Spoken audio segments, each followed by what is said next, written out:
Hey everybody, Fishman here. Welcome to another video. This is Fishing Vlog number 210. I'm going to start this week off with these guys again. I really do like them. They're honey gouramis, and as you can see, they are starting to build bubble nests. Initially, they would build a nest, and then of course they'd lose interest or whatever, and the bubbles would go away. But the last couple of days, the bubbles have been hanging around, and I've been trying to get a little bit of a close-up here to see if there are actually any eggs in there, but I really couldn't tell. I mean, I've been watching their behavior. A couple of them are trying to, entice females, and there's 2 bubble nests currently. I may at some point have to reduce the number of males in here, maybe down to just 2 of them, because currently there are 4. And see if that will help. But for the moment, I'm just going to let them do their thing, get used to being in the fish room, get used to the feeding cycles, and seeing how they behave and how they are handling everything.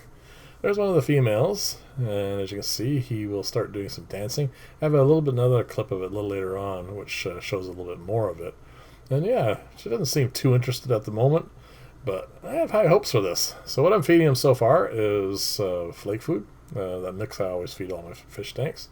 And also I've been feeding them, because they're such tiny mouths on them, I was feeding them also decapsulated brine shrimp. So we're going to see how this regime goes. You can see they're healthy. They have some nice bellies on them. Here's what I'm trying to get a little closer to see if there are any eggs. I'm pretty sure there aren't any. But then again, you never know. And I am definitely going to keep an eye on it, because the bubbles will change colors as the eggs develop, of course, and it's easy to spot. And at some point, I'll just put a little container in there and suck them out, and we'll be able to raise some of those guys, which is going to be really, really neat. So these are my first attempt, I should say, of breeding white clouds, and they're getting way too big for here. So what I'm going to do now is I'm going to clean out one of the aquariums. Actually, it's going to be the one where I had the very old female convex cichlid and her mate. I'm going to put them in a big 7-foot tank, and just let them, kind of like putting them out to pasture. They've laid eggs a few times, and nothing's ever come of it. So what I did is I cleaned that tank out. Hard to tell, I know. But what I did is I poured that whole tub of everything into here. So it's a little stirred up at the moment. They're going to have lots of microorganisms to feed on. They are currently getting, of course, Paramecium and also decapsulated brine shrimp. So they're doing really well.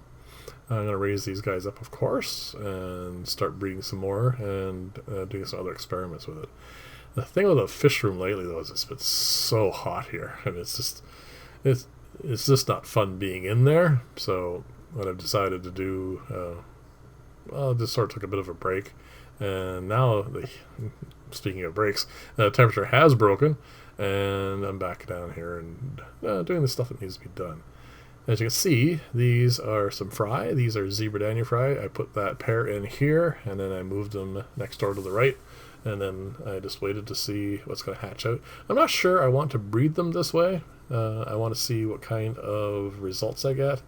Obviously, there's very little in the way of care that I need to do. The tank's filtered.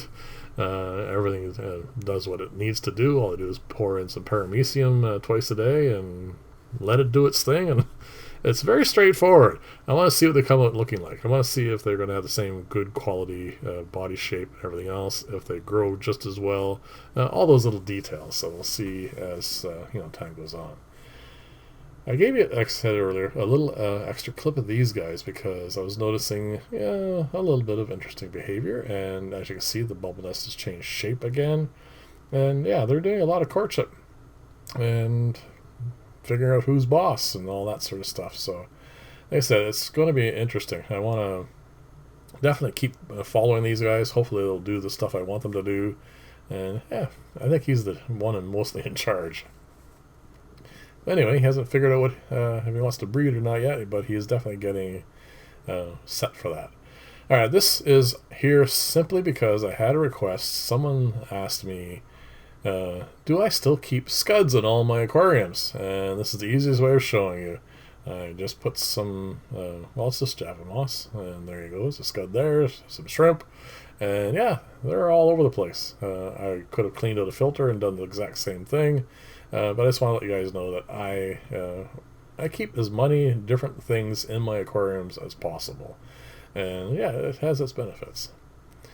The other thing I've done differently, sorry about the elbow there, is this. I've started, I'm culturing a lot more Paramecium using dehydrated, well, it's supposed to be turnips, but it's rutabagas, they're a variety. And yeah, so what I'm doing now is I have switched over another one of the 2-gallon aquariums to Paramecium this way.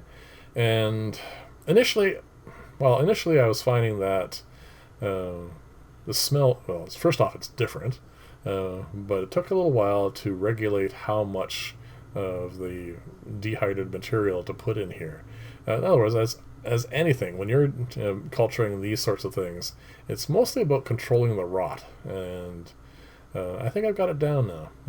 So what I'm going to do here is I'm going to set up one more of these, because the population of Paramecium in here is a lot easier to see, and secondly, it's a lot more. Actually, I'm finding it to be better than just having hay.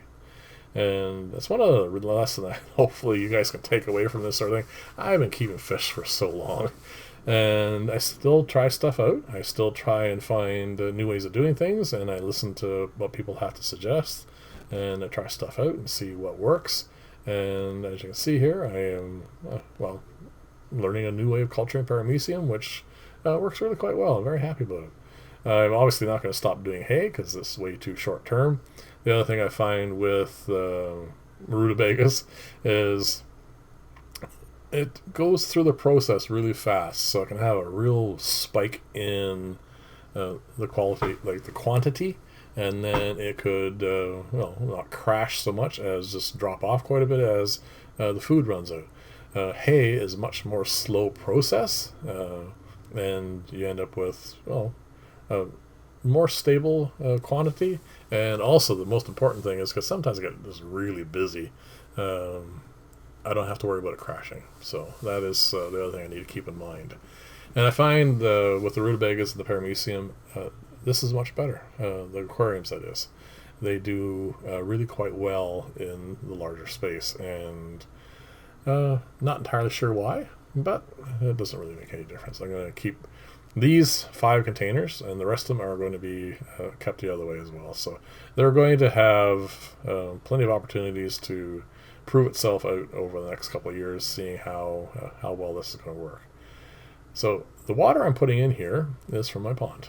I always use my pond water for any sort of culturing that I do, because it's all dechlorinated and everything else, and also I find it's very healthy water. So I keep using that. And also, it's about the only way that thing ever gets a water change, because I've never water changed it other than topping it up from when I do this. So I do subculturing, and this is one of the 2 containers I had. The other thing I was concerned about initially, the big ones, by the way, get a whole one, and then the 2 smaller ones will get a half. Anyway, as I was saying, the concern I was having initially with it is, how quickly am I going to go through this? Because I still have that big honking bale of hay, and it's going to last me forever. But so far, it's been pretty good. It's I don't use that much of it, so it is going to be perfectly fine. Anyway, thank you very much for watching. Leave comments. Let me know what you think about all this, as you get to see me surgically measure that and cut that in half and drop 2 in there and put them back up on the shelf. So I'll see you in the next video, and bye for now.